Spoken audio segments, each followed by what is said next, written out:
Hello everyone, how are you? I hope you all are well. So today we are going to discuss the next topic from our chapter solid state, that is electrical properties of solids. Now when we are talking about the electrical properties of the solids, first we need to know about what is this conductivity all about. Actually, electrical property, when we are discussing, it means that we are discussing that how the electricity can pass through the solids and how much they can conduct the electricity through them. So when we are talking about the conductivity will be of two types. So let's see. When we are talking about the conductivity of any substance, basically about the solid we are talking about. So conductivity will be of two types. One is known as electrical, or you can say electronic conductivity. Okay, and the other type of conductivity is there, which is known as electrolytic conductivity. Now what is the difference between these two types of conductivity? When we are saying electronic conductivity, we are talking about the conductivity in solid form. Means like if any substance is in the solid form, then how much good conductor it is or bad conductor it is. So we are talking about the electronic conductivity, which is due to the presence of free electrons in that solid. Okay, if the free electrons are going to be there, then that solid will be having a good conductivity, and such type of conductivity, when the solid can conduct the conductivity in the solid state only, is known as electronic conductivity. Now if you increase the temperature, suppose if you increase the temperature, the electronic conductivity is going to decrease. Okay, increase in temperature will not favor the electronic conductivity, because what is going to happen when you heat any solid which is having electrons, then heating will gain the energy and it causes the vibration among the electrons. So when the electrons are going to vibrate, their flow is going to restricted, or there will be some restriction offered in the path of flowing of electrons. So the electronic conductivity is going to decrease when you heat it. So increase in temperature will not favor electronic conductivity. Now we move to the second type of the conductivity, which is known as electrolytic conductivity.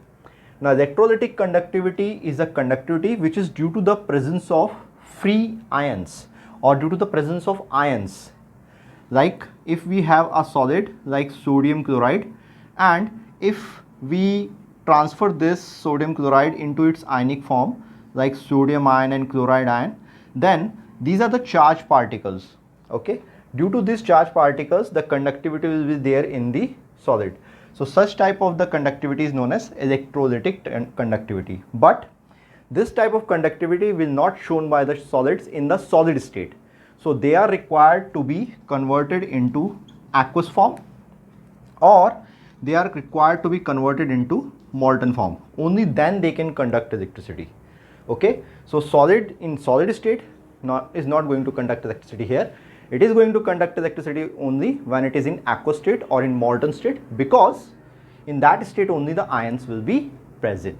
Okay, and they can carry the charge. Okay, now for such type of conductivity, if you increase the temperature, then the conductivity is also going to be increased, because when you increase the temperature, more and more ions are going to be formed due to the dissociation of the solid into the ionic form, and it will increase its conductivity. So that is about the type of the conductivity the solid can have, the electronic and electrolytic conductivity. Usually as we are discussing about the electrical properties of solids only in the solid state, so here we are going to discuss mostly about the electronic conductivity. Okay, now on the basis of the electronic conductivity, there are three types of the solids. Okay, so the types of solids on the basis of electronic conductivity. So basically there are three types of the solids. One is known as conductor, Then second is known as non-conductors, or other name we can say as insulators. Okay. Then the third one is there, which are known as semiconductor. Okay. So these are the three types of the solids. They are classified as conductor, insulators and semiconductors. They are classified like this because of the difference in the conductance presence in them. That's the ability to conduct the electricity in them. So we are going to discuss one by one. Now when we are talking about conductors means they are having more number of free electrons, because all these conductivity is based on the presence of free electrons in the solid. So the conductors are those solids which are having maximum number of free electrons, and hence their conductivity is going to be more. Their conductance will be in the order of 10 raised to power 4 to 10 raised to power 7 ohm inverse meter inverse. Okay. So their conductance will be in the order of 10 raised to power 4 to 10 raised to power 7, which is quite high because of the presence of maximum number of free electrons. So because of this free electrons, they are good conductors, or they are said to be conductors. Okay.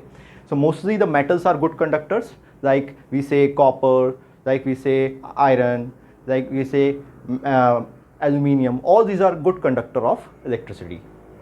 Now when we come to the next one, the next type of the solid which are known as non-conductor, that is insulators basically. Now insulators are those which are poor conductor, or we can say they cannot conduct the electricity through them, and their conductance will be of very lower order.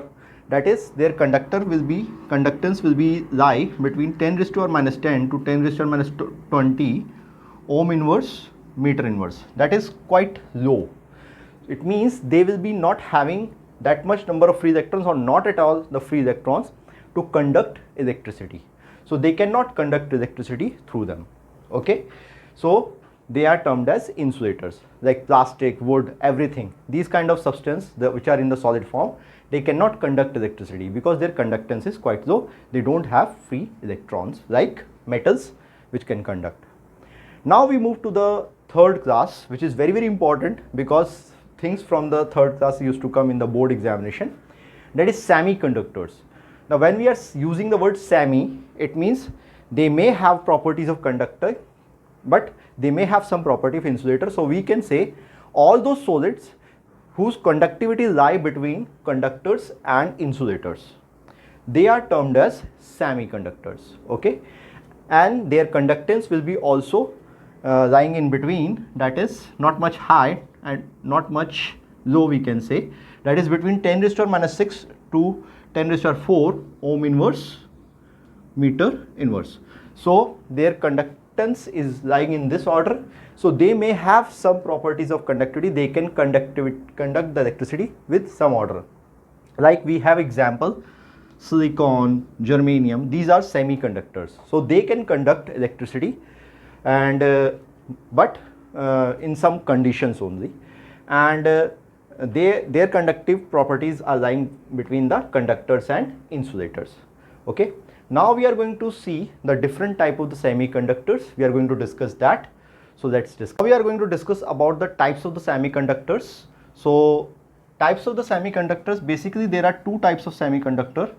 One are known as intrinsic semiconductor, and the other are known as extrinsic semiconductor. One is intrinsic and other is extrinsic. Intrinsic means that the pure semiconductor. Pure semiconductor, when we are talking about, like if we are talking about only silicon or germanium, then they are termed as pure semiconductor. Nothing is present inside them. They are pure semiconductor, no other atom is present in them. So their conductivity will be limited, and we cannot increase their conductivity, or their conductivity cannot alter. Okay. So such type of the semiconductors are termed as intrinsic. But we have to discuss here the extrinsic semiconductor. Now what is this extrinsic semiconductor? We can say a type of semiconductor where impurities are going to be added. So they are impure semiconductor, not a true semiconductor. we are going to do what? If we want to increase the conductivity of some semiconductor, then we used to introduce some impurities in it. That is, we are going to do doping in it. Doping means to introduce impurities in the semiconductor. So when we introduce some impurities in the intrinsic semiconductor, then they may become extrinsic semiconductor, and their conductivity can be altered or can be changed. Okay, so when we introduce the impurities, it results into the generation of two types of semiconductors. So what are these two types? First is N-type semiconductor and the other is P-type semiconductor. These are the two types of the semiconductor which can be generated when we introduce impurities in the semiconductor, that is the original semiconductor, and then they become extrinsic semiconductor. So they are classified as N-type and P-type. Now, how we can introduce the impurities and how their conductivity can be altered and how these two types of the semiconductor are generated, so that is N-type and P-type. So now we are going to see that what are these two type, how these two type of the semiconductor are generated. So let's see it one by one. Suppose we have one element from group 14. Basically group 14 elements are going to be used as a semiconductor, silicon. In case of the silicon solid, the bonding will be like this, that silicon is bonded with other silicon atoms like this, and what is going to happen, that all silicon atoms are going to share their valence electrons. Okay, now valence electrons, how many valence electrons the group silicon atom will be having? That is 4, because as it is present in group 14, so it can share its 4 electron and form a bond like that, and that is how they exist in this solid. Now suppose if we introduce the impurity here. Okay, now we are going to introduce impurity, because by introduction of the impurity only we can make them semiconductor. Now while introducing the impurity, we are using a group 15 element here. Okay, group 15 element, that is nitrogen we are using, not nitrogen, phosphorus we are using. Okay, now phosphorus is a group 15 element and it will be having how many valence electron? 5. Okay, that is 5 valence electron, outermost shell electrons. Okay, now if I introduce one phosphorus here, then one of the silicon atom will be displaced. Now let's see the bonding, how the bonding will be now one silicon will be like this, then another silicon is going to form the bond like this. But here suppose we have now introduced phosphorus.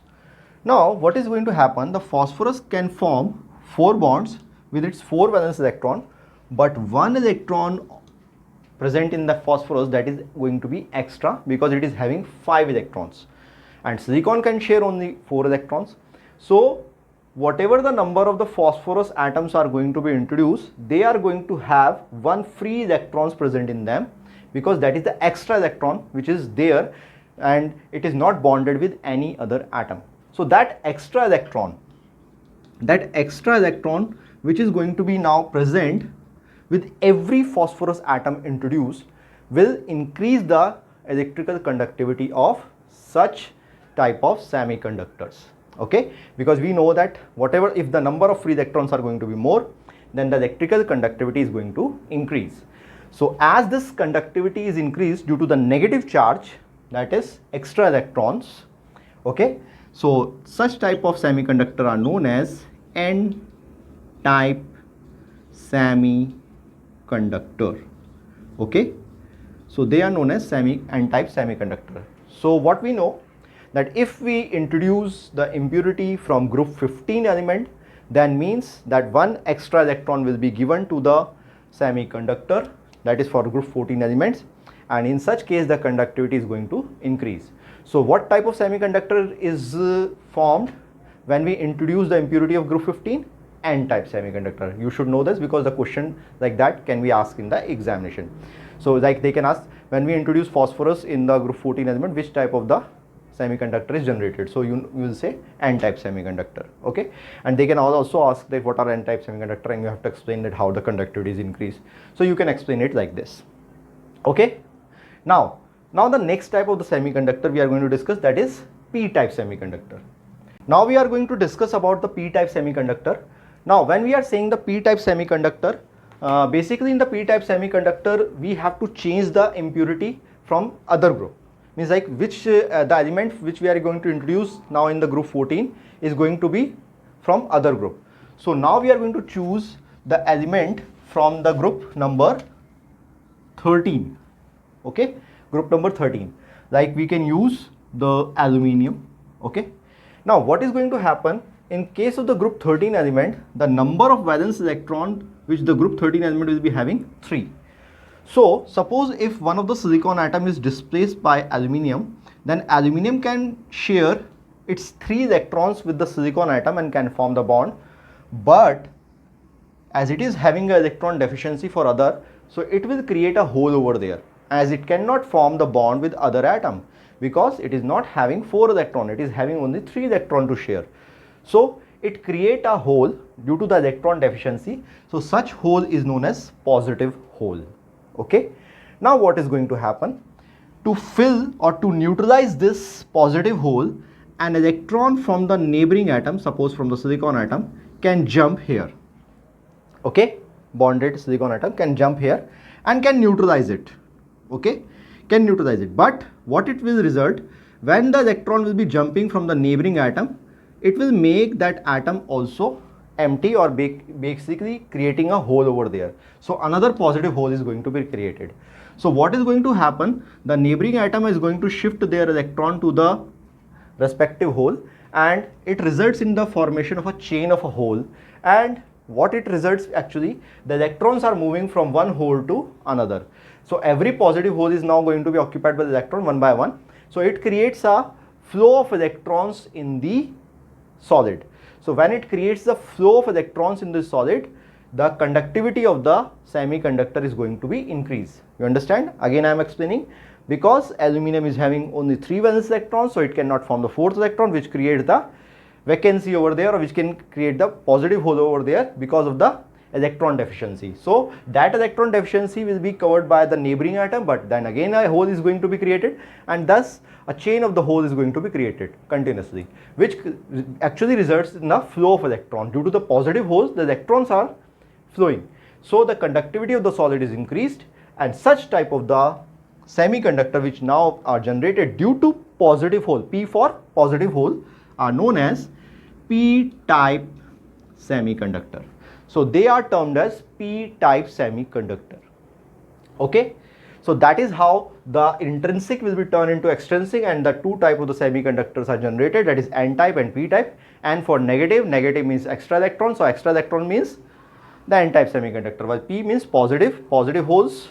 So that is the electrical conductivity is due to the positive hole, so they are termed as p-type semiconductor. That is how you need to remember. Okay, so that's all for today. Now in the next video we are going to discuss about the last topic of this chapter, that is magnetic properties of the solids. Okay, so goodbye. Now please subscribe my channel, like my channel, and also give your valuable comments also. If any suggestion is there, that is also you can give me in the comment box. Okay, so goodbye, see you in the next video.